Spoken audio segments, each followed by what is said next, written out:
welcome back. Congratulations. Terry, Oh, thank you for having us. So good to be It's back. been a few years and a few things, a little water has gone over the dam, so to speak. Yeah. Yeah, Meantime. yeah. All right, well, let's literally. Yeah, literally. Yeah. Let's talk about that song. So this is your fifth album.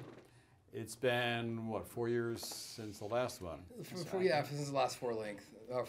and it's gotta feel really good. I mean, I was in prep for this interview, reading every review I could get my hands on of the album and of your recent shows, and it's like, whoa, there's some expectations out there that you have to meet night after night after night.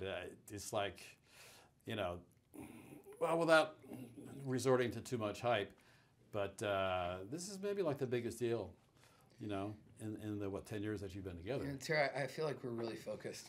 I feel like I can't say it any other way. I feel really focused, and our eyes are wide open right now. Yeah. And it's always easy to turn the cheek, to things that are happening in the world. It's just the easiest thing to do. But I feel like our eyes are wide open. I feel, more than ever that we understand the platform we have to encourage people to think for themselves. And I think that this record does that, Yeah, I think we took our time in crafting the record. We let it marinate. Mm-hmm. We didn't rush it. And a lot of times, like when we go out on tour, we'll write songs and they don't get to like gestate long enough, and then we record it. But this time, they were able to go the distance, and we made it as we wanted it to be. We had time to test drive them too Yeah. on the road, like some of these songs. And it's funny, we look back at our computer and these early demos. 2014, we started writing Currency, and it was just kind of like, this is insane. Like this is it was really strange looking back at those files and being like, 2014, that's a long time. That's a long time ago. But again, you can't rush art. We really wanted to. Use this as a platform to just express how we're feeling about the world and our curiosity of where, and our fears and just kind of getting it all out there, and our kind of lack of faith, and but you still have to have hope, and we had a lot of time to kind of process the world and what was happening, and again our eyes are wide open. I think sometimes whenever it's more difficult, times are more difficult, you have you kind of dig deeper. I think sometimes whenever everything's easy and kind of it's I guess the timing was right, because this could have come out 2 years ago, and maybe it wouldn't have resonated as much with people. But we thought that if we released this 2 years ago, maybe people wouldn't have been like, "Oh, this is an important record." But hopefully, would have been way ahead of your times. Times had come out. Which with with how people interpret that, you have no idea how they might not have gotten it. But it's a very special record to us, and it's an emotional one too. Like listening to it and playing it live and connecting with Christian, connecting with the band, and exploring truly like a different place than we've ever been before, Terry. Sonically, that's something that we have to have faith in each other, and that's the thing that I commend all of us, the most on. Just kind of like, okay, this feels good. Like, let's just roll with it. Like, these are songs. They don't have to be necessarily a certain style. A good song, in our opinions, a good song is a good song. That's like right. I think that some of these songs could have been on any one of our records. If you look at the catalog, I think Currency could have been on Passover. I think Comanche Moon could have been on the last record. I definitely see these threads throughout the songs. It could have been on any record. We talk about writing in double and triple speak, and doing that in a way that's not limiting yourself to a certain time period. And the things that we sing about and the things that we try to acknowledge are things that are problematic now. They're problematic 40 years ago. They're problematic 100 years ago. And hopefully they won't be problematic 50 years from now. But that is the idea of, how at the core of our lyrical writing style, how we like to approach, our lyrics, our lyrical content. Well, there is a note of optimism in there somewhere after all. I mean, Absolutely. really what it is, it's the past, the present, and the future all wrapped up into one package. Yes. Kind of what it comes down to. Yeah.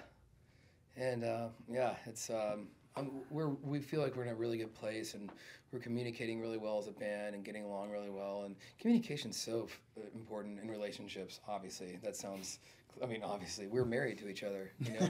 To 5 people, not including the other people on stage, and it's just.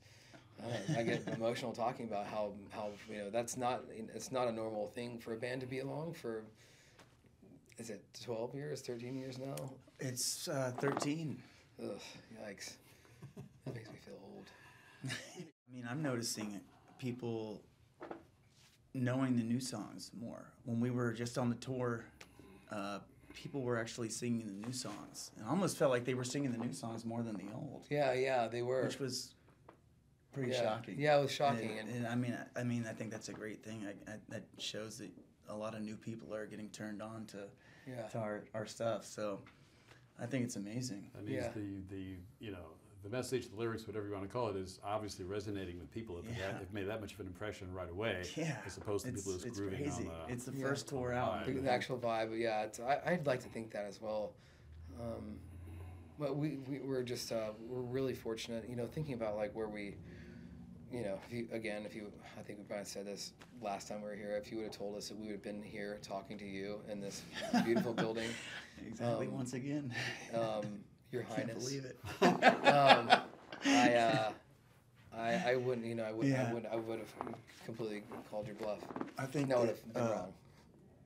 The whole tour that we were just on was leading up to practicing just for this. It was absolutely. It absolutely was.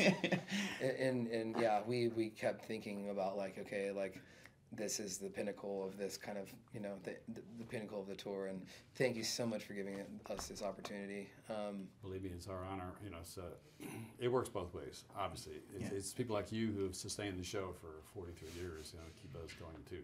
So it's not like it's going to be a letdown after this. You're about to take off in just a few days or a couple of weeks, and you'll be, traveling around the globe for the next I got to spread it around the globe. Couple of months, and it'll be interesting to see how people react in all of those places too. Yeah. So. Yeah, and then we're gonna make a new record. Hopefully, And not to move on. July and August we're open, so we're trying to convince ourselves to get back in. When we wrote the Death Song, we had 40 songs. We whittled it down to the ones that we thought were our favorites, but there's other ones that are equally as cool. Yeah. That in July and August we'll like to hone those in a little bit. So I did not know that. Hopefully it's not as long a time between albums. Yeah, which what we talked about before. Mm-hmm. Hopefully it's not as long between albums, but there's something about your touring cycle that needs to be a certain amount of time for people to understand it and get to know the songs. Like we don't like to rush. We have bands that we know that put out a record a year, and in the 60s. And I think that's cool. And that is very cool, but it doesn't really give the fans the time to kind of just sit there and have that be a soundtrack of their lives for a second, like Radiohead is for me, or whoever else, that's a good example. Moby or something, like these kind of bands, that's they're touring the record and they're showing it to as many people as they can. So we're ready to go. Well, why keep it bottled up? If it's in there, let it out. Yeah. Well, you got the juice. Sure. That's true. You're not just going to sit around for a couple of months. Anyway, right? Yeah, no, yeah. You get that post-tour depression. We'll get back right in there and start writing. Keep creating. Yeah.